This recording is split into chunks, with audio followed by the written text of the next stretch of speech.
안녕하세요. 네, 반갑습니다. 여러분, 오늘부터는 여러분하고 주식 관련해서 좀 얘기 좀 하겠습니다. 주문은 329조부터 시작을 하겠는데요. 주식에 대해서 또 한번 살펴보죠. 음, 일단 우리 자본금의 구성, 그래서 자본금의 구성 요소를 할까요? 자본금의 구성 요소는 주식이죠. 그죠? 주식입니다. 그 내용을 한번 살펴보는데, 조문 위주로 한번 살펴보면요. 회사는 정관으로 정한 경우에는 주식의 전부를 이 무액면으로 발행할 수 있다.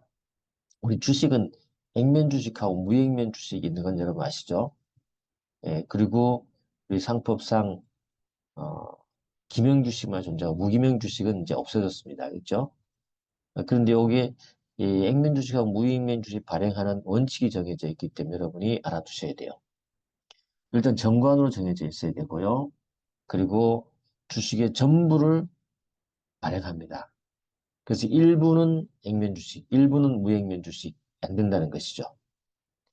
그래서 무액면 주식을 발행하는 경우는 액면 주식을 발행할 수 없다. 이러한 원칙을 여러분이 하나 기억을 해두시고요. 액면 주식의 금액은 균일해야 된다. 이 말은 무슨 말이냐면 원래 액면 주식은 사망해 보시면 한 주의 금액은 100원 이상이거든요. 그러면 한 회사가 주식을 액면 100원짜리, 그 다음에 1000원짜리 이런 식으로 다양하게 주식을 발행할 수 있느냐? 그게 아니란 뜻이에요. 균일한다는 말은 주식이 한 가지, 100원 이상의 주식을 발행을 하는데 한 가지 종류, 1000원짜리면 1000원짜리, 100원짜리면 100원짜리를 한 가지 종류로만 발행해야 된다는 그런 뜻입니다. 아시겠죠? 그렇게 알아두시고 또 회사는 정관으로 정하는 바에 따라서 액면 주식을 무액면 주식으로, 무액면 주식을 액면 주식으로 전환할 수 있어요. 있죠? 액면 주식, 무액면 주식으로 전환할 수 있습니다. 그런데요, 시험에 가끔 나오는 것이 이 451조 제3항인데 이게 뭐냐면 액면 주식을 무액면 주식으로, 무액면 주식을 액면 주식으로 바꾸어서 자본금은 변경시키면 안 된다는 뜻이에요. 알겠죠? 전환은 할 수 있대 자본금 변경할 수 없다는 조문이 있습니다. 그래서 이거와 헷갈릴 수 있기 때문에 여러분이 반드시 비교해 놓고 문제 풀 때 조심해야 되는 부분이 되겠습니다.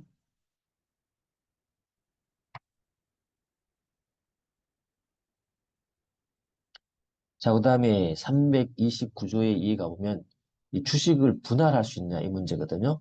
주식은 분할할 수 있어요. 주식은 분할할 수 있습니다. 네, 물론 주식을 분할할 때는 주총의 특별 결의를 거칩니다. 주식을 분할할 수 있어요. 분할 후에 액면 주식은 당연히 100원 미만으로 할 수 없고 100원 이상으로 해야 되겠죠. 이 주식 분할할 때는 예, 첫 번째 주식 병합의 절차를 거쳐서 그 주식을 받아들이고 새롭게 분할된 주식을 발행하는 것이요. 그래서 주식 분할. 아시겠죠? 주식 분할을 할 수 있다. 그래서 예를 들면 뭐 1000원짜리 주식이 있다. 그러면 어때요? 이 1000원짜리 주식을 거둬들여서 주식 병합 절차는 주식을 어, 구주식을 반환받고 신주식을 발행하는 그런 절차의 기본적인 내용이 바로 주식 병합 절차예요. 그래서 그러한 절차에는 전부 주식 병합 절차를 준용하고 있어요. 어쨌거나 1000원짜리를 만약에 분할한다. 이렇게 500원짜리 두 장으로 만든다. 알겠죠? 이렇게 분할하는 거죠. 이럴 때는 어때요?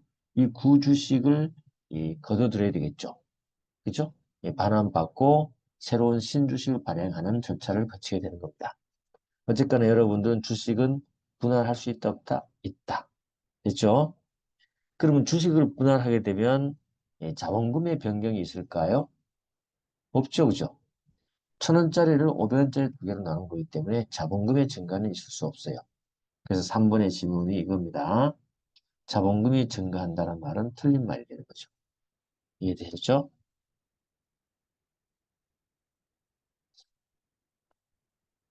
자, 그 다음에 4번하고 5번을 한번 보신다면 4번은 주식을 분할할 경우에 1개월 이상의 기한을 정해서 그 기간 내에 주권을 회사에 제출할 것을 공고한다. 이게 바로 주식 병합 절차입니다. 다시 말하면 구주권을 거둬들인다는 거죠. 그렇죠? 1개월 이상 기한 정해놓고 주식을 회사에 반납해라. 이게 된 거죠. 물론 이제 주주 명부 또는 기존 주주와 질권자에 대해서 각별로 통지하면 되겠죠. 준용하기 때문에 지문은 맞습니다. 주식 분할하려면 병합 절차처럼 구주권 제출하고 신주권 발행하는 절차를 거친다. 알아두시면 됩니다. 그럼 주식 분할은 언제 효과가 발생하느냐 꼭 알아둬야 되죠. 언제 효과가 발생할까요? 신주권을 교부한 때 효력이 생긴다? 틀린 겁니다. 알겠죠? 신주식 교부한 때가 아니고 구주권이 제출하잖아요. 제출하는데 일정한 기간을 정해서 구주권을 제출하고 공고한다 그랬잖아요. 그죠? 그 기간 내 제출하든 안 하든 그 제출 기간이 만료되면 어때요? 신주권을 저자하시면서 주식의 분할 효과는 발생합니다. 알아두세요. 알겠죠? 제출 기간이 만료할 때. 병합도 마찬가지 알겠죠? 분할 효력, 병합도 주권 제출 기간 만료 시에 효력이 발생하는 거니까 그거 여러분 하나 기억해 주셔야 돼요. 그래서 주식 병합 절차에 대한 조문을 나중에 이제 우리 알아둬야 된다 겠죠 441조인데 가보면 그 내용 절차만 알아놓으면 다른 곳에서 이러한 분할이나 병합 등등 있죠. 구주권을 제출하고 세주권을 발행해야 될 상황이 벌어지면 전부 주식 병합 절차의 규정을 준용하게 돼 있어요. 아시겠죠? 네, 그래서 종류 주식 중에서 뭐 상환 주식이라든지 그런 곳에서도 이렇게 병합 절차 준용하게 됩니다. 자, 그 다음에 액면 미달 발행을 할 수 있나요? 여러분, 주식을 액면 미달로 발행하게 되면 이런 어떤 뜻이냐면 뭐 잘 아시겠지만 액면이 만약에 이게 1,000원짜리였어요. 그렇죠? 이건 액면가를 하잖아요. 이건 액면가. 액면가라고 합니다. 그렇죠? 근데 주식의 가격은 우리 여러 가지 나눌 수 있는데 요 주식을 처음 발행해서 팔 때 그걸 우리가 발행가라고 해요. 발행가. 그렇죠? 그 다음에 우리가 발행되어 있고 쭉 주식을 시장에서 살 수 있잖아요. 그 가격을 우리는 시장가라고 합니다. 알겠죠? 그런데 요 액면가 이상 이하로죠. 팔 수 있냐 이거죠. 원래 원래는 자본금은 어, 주식의 액면가의 총액이란 말이죠. 그래야만이 자본금이 정확하게 들어오야 된단 말이죠. 예를 들면 1,000원짜리 주권이 10개가 있다. 그러면은 자본금은 어떻게 되는 거죠? 10,000원이 되는 거죠. 그죠? 10,000원이 됩니다. 그게 자본금이 되는 거예요. 그 정확하게 액면가와 에, 발행주식 총수가 곱해졌을 때 나오는 금액이 돼야 되는데 만약에요. 이걸 좀 싸게 판다고 합시다. 이걸 만약에 500원에 발행한다. 이걸 발행할 때 가격을 이제 500원으로 해봅시다. 그렇게 되면 어떻게 돼요? 원래는 10,000원이 들어야 되는데 500원 곱하기 10 하면 5,000원밖에 안 들어오잖아요. 그죠? 5,000원밖에. 그럼 자본금이 원래 10,000원 들어야 되는데 5,000원밖에 안 들어왔기 때문에 이거는 자본 충실 책임을 반하는 거죠. 그래서 우리는요, 액면 이하 발행하는 것을 원칙적으로 금지합니다. 됐죠? 금지합니다. 그렇지만 이제 회사가 설립되고 일정 기간 지난 다음에 부득이하게 회사가 자본을 조달해야 되는데 액면 미달로 발행해야 될 상황이 벌어지면 특별한 절차를 거칩니다. 주주총회 특별결의를 거치고 법원의 인가를 받아서 액면 미달 발행을 할 수가 있어요. 아시겠죠? 그렇게 여러분이 이해해 주시면 됩니다. 그래서 우리 여기 330조가 바로 그런 조항이에요. 액면 미달 발행의 제한이다. 원칙적으로 액면 미달로 발행하면 안 된다는 게 원칙. 다만 성립한 날로부터 2년이 경과하고 주주총회 결의 플러스 법원의 인가를 얻으면 그때는 발행할 수 있다. 알겠죠? 요거에 대해서는 추가적으로 어때요? 뒤쪽에 417조에 또 규정을 하고 있습니다. 됐죠? 그 내용을 제가 말씀을 드렸습니다.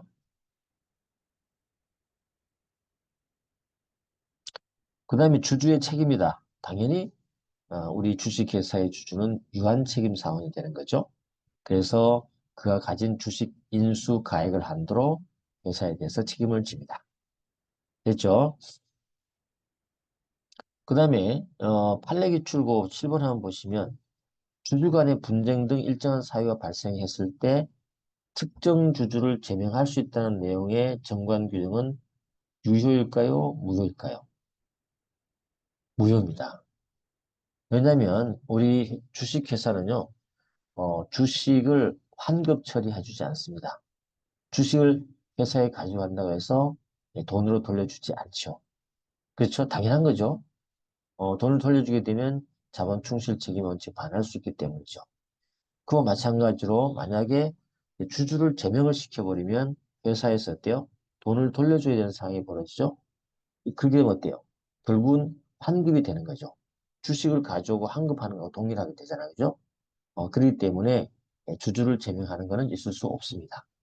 그렇죠? 제명을 인정할 수 없는 것이고 그 다음에 또 한 가지 이와 관련해서 여러분 알아둘 것은 사원의 퇴사 제도. 그러면 주주도 스스로 퇴사할 수 있냐? 바로 이겁니다. 주주가 회사에 대해서 퇴사를 할 수 있냐 이죠. 똑같죠 뭐. 제명하나 퇴사하나 퇴사하게 되면 회사가 어때요? 환급을 해줘야 돼요. 안 되죠 그죠? 안 됩니다.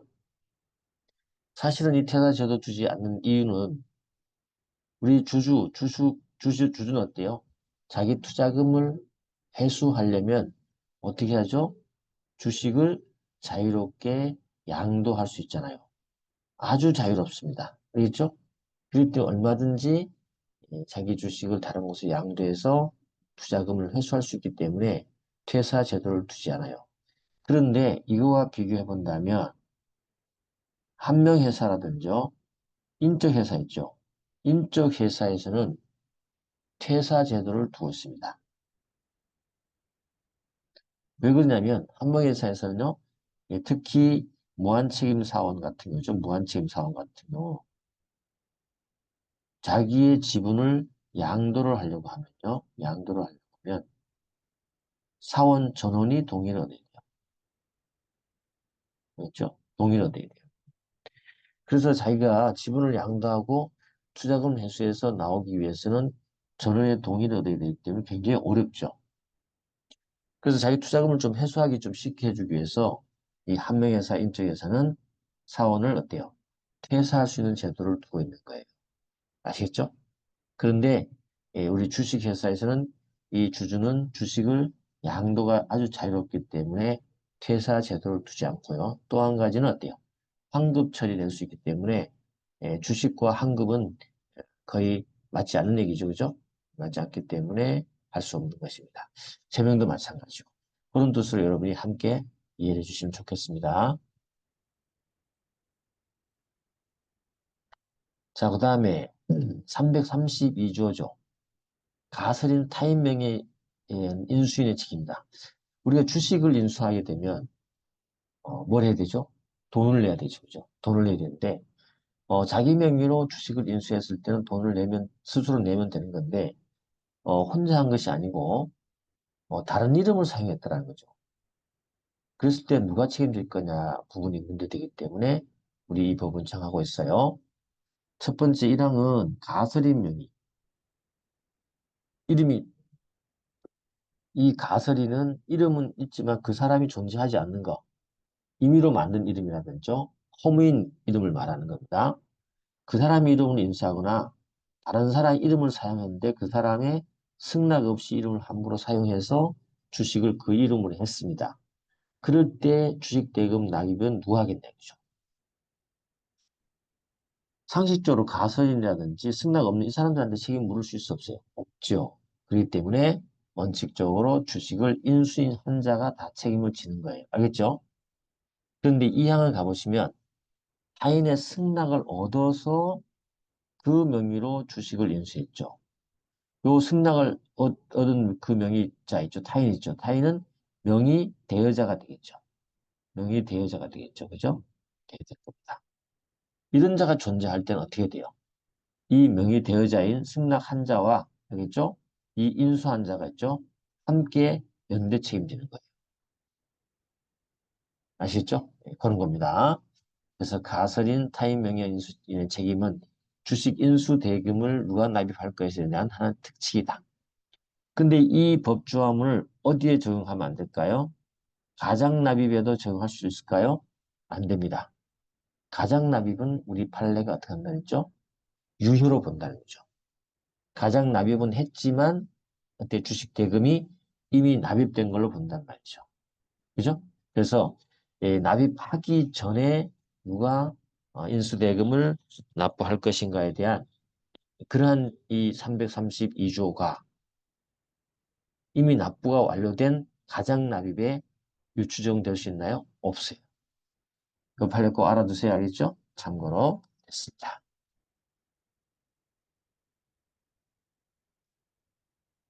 자, 그럼 문제 하나 풀어볼까요? 이게 아까 좀 전에 말했던 이게 관련 문제입니다. 주식에서 자본 충실의 요청상 죽음을 납입하기 전에 명의대여자, 명의차용자 모두에게 죽음 납입 연대 책임을 부과하는 규정인 332조 2항 아까 있죠? 요거는 죽음의 가장 납입의 경우도 적용된다? 안 된다. 그랬다겠죠?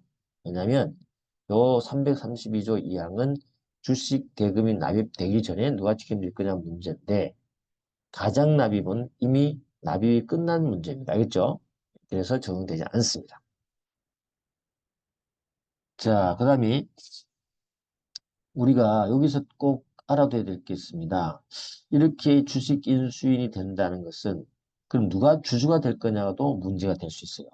누가 주주가 될 거냐도 문제인데 이거 한번 다시 한번 좀 정리를 해본다면 여러분 이렇게 생각합시다.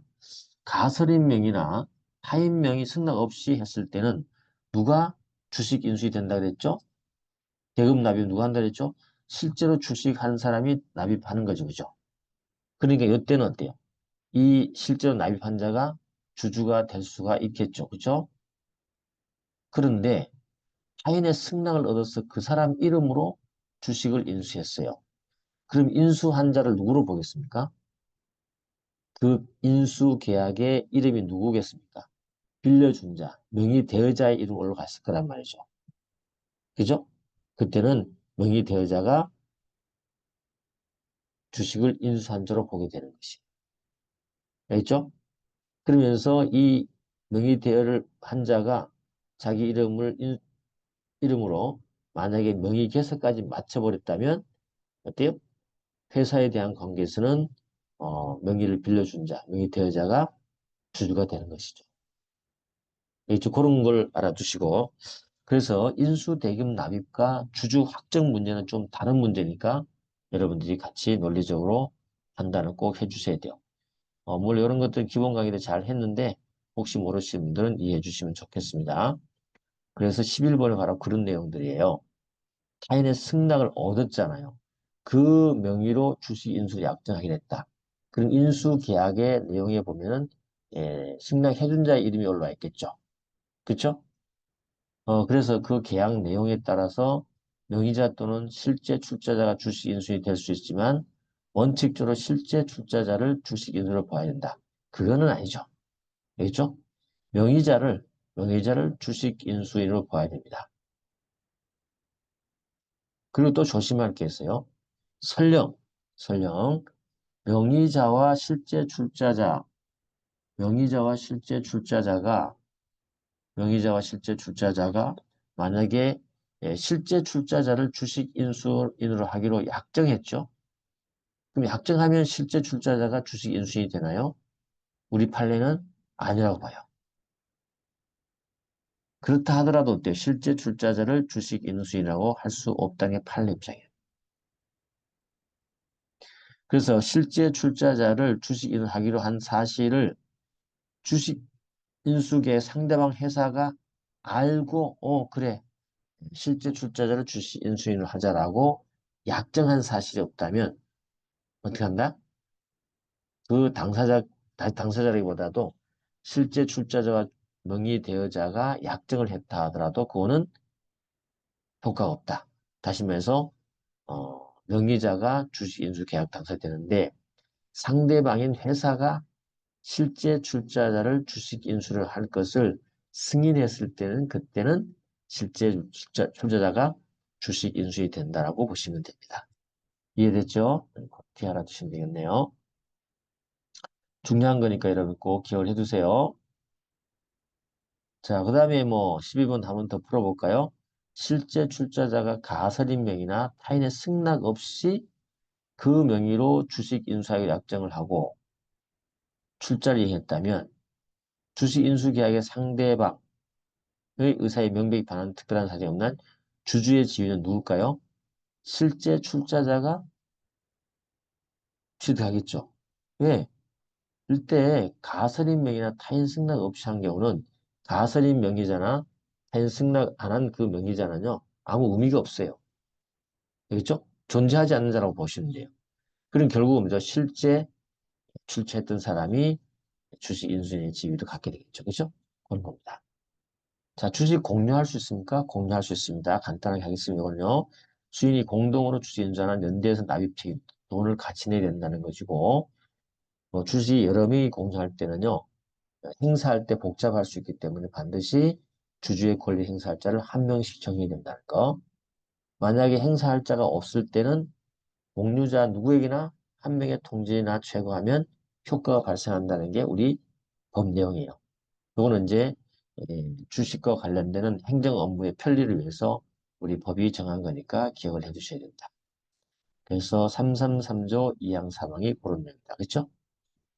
그 다음에 이제 주식의 양도 부분입니다.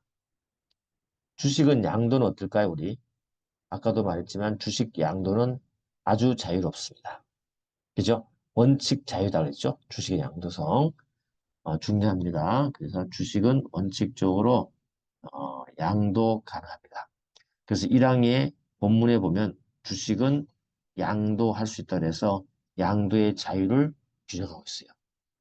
다만 예외적으로 정관으로 있죠. 정하는 바에 따라서 이사의 승인을 받도록 해서 제한을 할 수 있어요.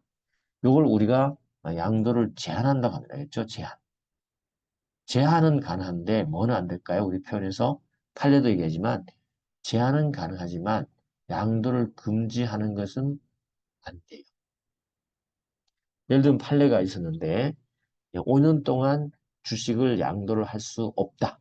이건 어때요? 정관에 만약 그런 게 규정이 있다. 그거는 금지하는 것 똑같아요. 5년 동안 주식을 전혀 양도 못하게 하는 것이죠. 그거는 무효가 됩니다. 됐어요. 그렇게 알아주시고 이 항은 정항 단서의 이사의 승인을 얻지 않은 주식 양도는 누구에게 효력이 없을까요? 회사에 대해서 효력이 없어요. 당사자 간의 채권적 효력은 있는 거예요. 알겠죠? 양도하는 사람들끼리는. 그 다음에 3항 가보시면 주권 발행 전에 한 주식 양도도 회사에 대해서 효력이 없어요. 원래는 주식권이 발행되고 주권을 교부함으로써 주식 양도하는 게 원칙이거든요. 근데 주권이 발행되지 않았지만 않고 6개월이 경과됐을 때 그죠? 효력이 있는 건데 어쨌거나 주권 발행 전에 있죠. 양도를 하게 되면 회사에 대해서는 효력이 없습니다. 그렇지만 회사 성립 후 신주의 납입기일 후에 6개월이 경과한 때는 그때는 효력이 있습니다. 됐죠? 그때는 효력이 있다. 그래서 주권 발행 전 주식 양도 알아두셔야 돼요. 그리고 비교해 놓은 것이 있는데 비교 권리주 양도 있잖아요. 이 권리주 양도는 일단 권리주 양도는 금지되어 있고요. 양도하더라도 회사에 대해서 효과가 없습니다. 권리주하고 주권 발행 전 주식 양도는 다른 것이에요. 그렇죠? 권리주는 예를 들면 이런 거잖아요. 권리주. 우리가 설립 등기를 하죠. 그다음에 신주 발행했을 때 신주 대금 납입이 있겠죠. 주권은 언제 발행하죠, 여러분? 두 것이죠. 회사 설립 등기 후에 주권을 발행할 수 있습니다. 그 다음에 신주 발행할 때도 신주 대금이 납입되었을 때 주권을 발행할 수 있어요. 지체 없이요. 그전에는 발행 안 되는 겁니다.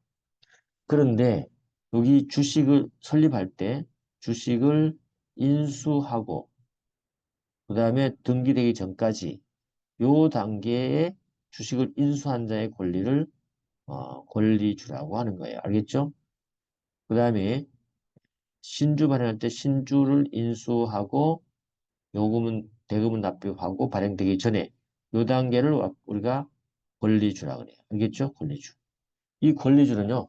양도하더라도 어떻게 한다? 회사에 대항할 수 없어요. 기간도 제한 없어요. 알겠죠? 그런데 주권 발행 전 주식 양도는 여기 있는 부분이에요. 원래 주권을 발행해야 되는 등기한 날부터 여기입니다. 6개월 내 발행을 안 했다는 거죠. 안 한 요 6개월 사이 있죠? 여기는 양도가 제한되는 겁니다. 알겠죠? 마찬가지로 주권 대금 납입하고 신주 발행할 때 여기 주권이 발행되기 전 있죠? 요 기간 동안도 우리가 주권 발행 전 주식 양도 제한 규정이에요. 제한하는 거죠.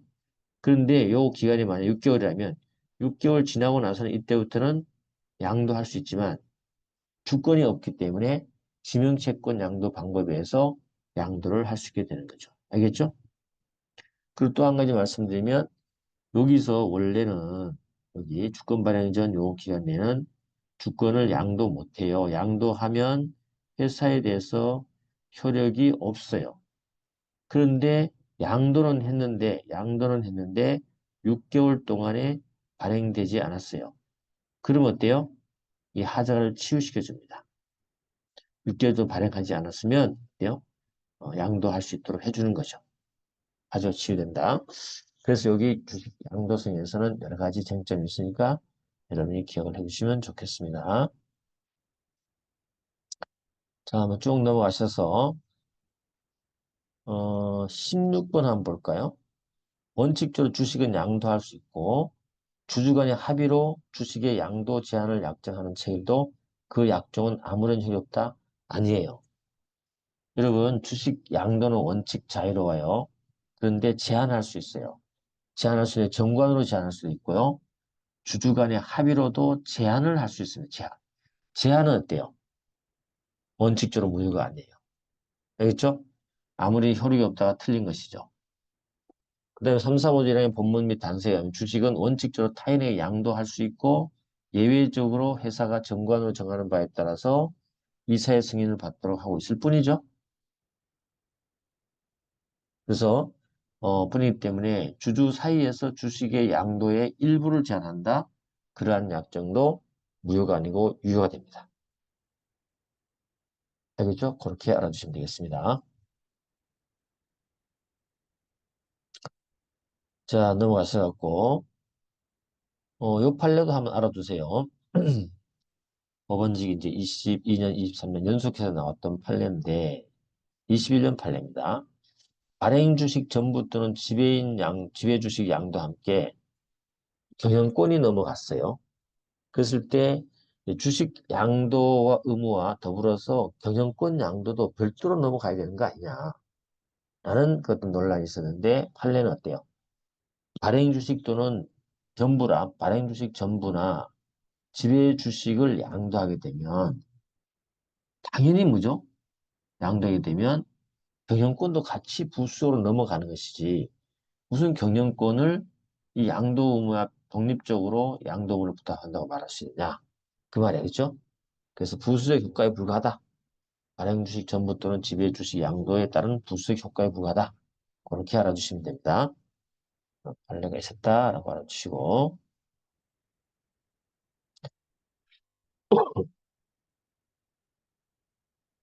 아까 여기 23번은 하자가 취된다는 거 말씀드렸죠? 회사 성립 후 신주납입기일 6개월이 경과하고 그때까지 주권을 발행하지 않을 때는 그전 6개월 전에 양도한 것도 효과가 있다. 하자가 취된다. 알겠죠? 그런 뜻입니다.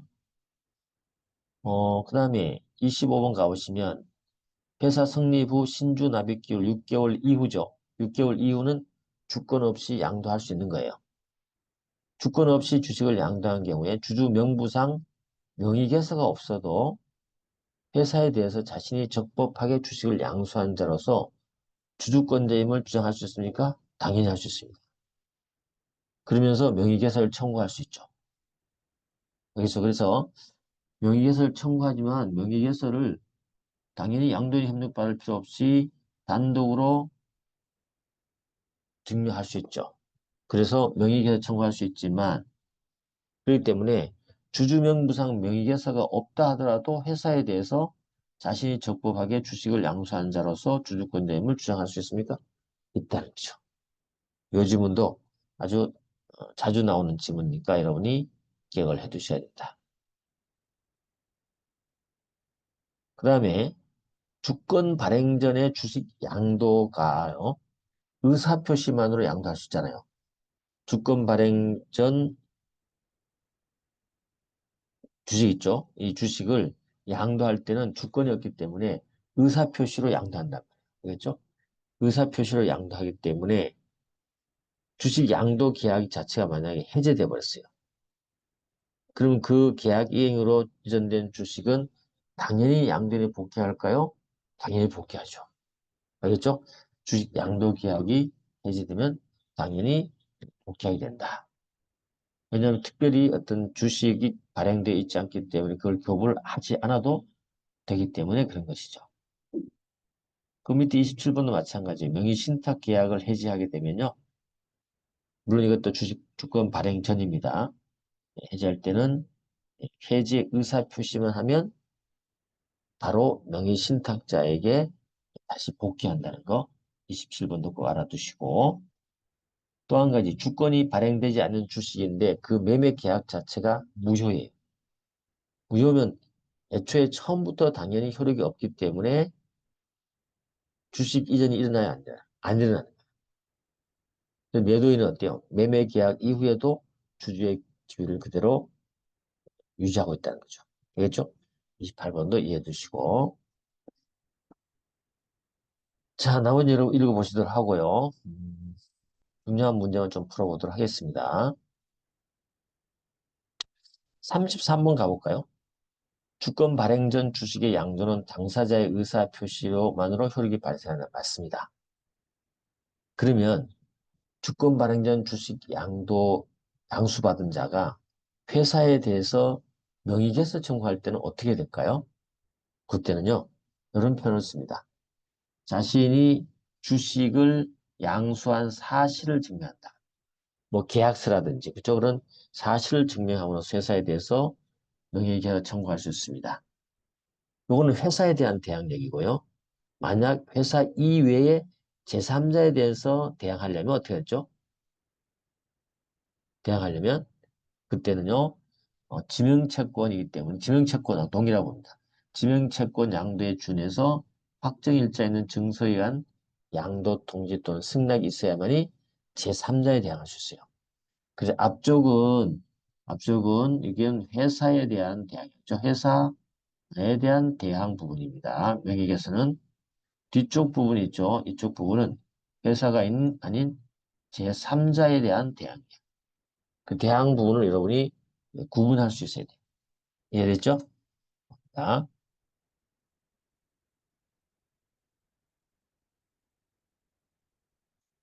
그 다음에 이제 35, 36번은 중요한 판례인데 기억해 두시면 주권 발행 전 주식이 양도인은 양수인에 대해서 양도 통지를 하거나 회사로부터 승낙을 받아줌으로써 그 양수인에게 제3자에 대한 대항 요건을 갖출 수 있도록 해줄 의무가 있어요. 알겠죠? 그런데 요 의무는요, 좀 판례를 한번 더 검토해 본다면 요 의무는 자기 의무예요, 자기 의무. 다시 말해 자기 사무라는 거죠. 그 설령 있죠? 이걸 의무를 안 해줬다 하더라도 배임죄는 될까 안 될까요? 배임죄는 안 돼요. 알겠죠? 배임죄는 타인의 사무죠. 그죠? 그런 것이고 36번 보시면 주주의 이중양도 행위에 제2양수인이 적극 가담했어요. 그때는 제2양수인에 대한 양도 행위는 사회 질서에 반하는 법률 행위로 무효로 봅니다. 부동산의 이중양도가 똑같아요. 알겠죠? 이중양도 할 때 제2양수인이 적극 가담했다면 이거는 반사회 질서에 사회 질서에 반하는 행위로 무효가 되는 것다라고 알아주세요. 그래서 요 두 판례를 여러분이 꼭 기억을 해 주셔야 되겠습니다.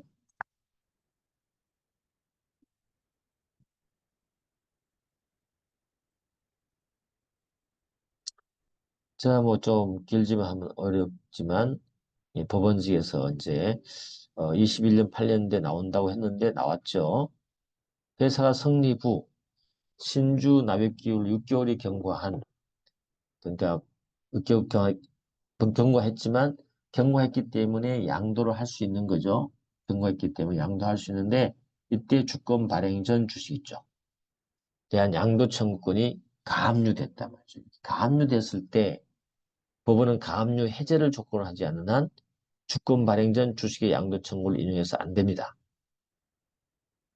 거기까지 맞는 거예요. 가압류의 제3채무자가 채권자의 지위를 겸하는 경우에도 가능하냐? 가능하답니다. 알겠죠? 가능하다. 그래서 판례 내용들이 거기 좀 나와 있습니다만 여러분 읽어보시면 주식 양도처분의 압류나 가압류는 주식 자체 처분을 금지하는 대물적 효력은 없어요. 압류가 되었다고 해서 그게 처분을 못하는 건 아니에요. 단지 채무자가 제3채무자에게 현실로 급부를 추심하는 것을 금지할 뿐이에요. 그렇기 때문에 채무자는요. 제3채무자를 상대로 해서 주식의 양도를 구하는 소를 제기할 수 있고 법원은요. 그 가압류가 되어 있음을 이유로 어, 양도를 구하는 소를 제기를 배척할 수 없어요.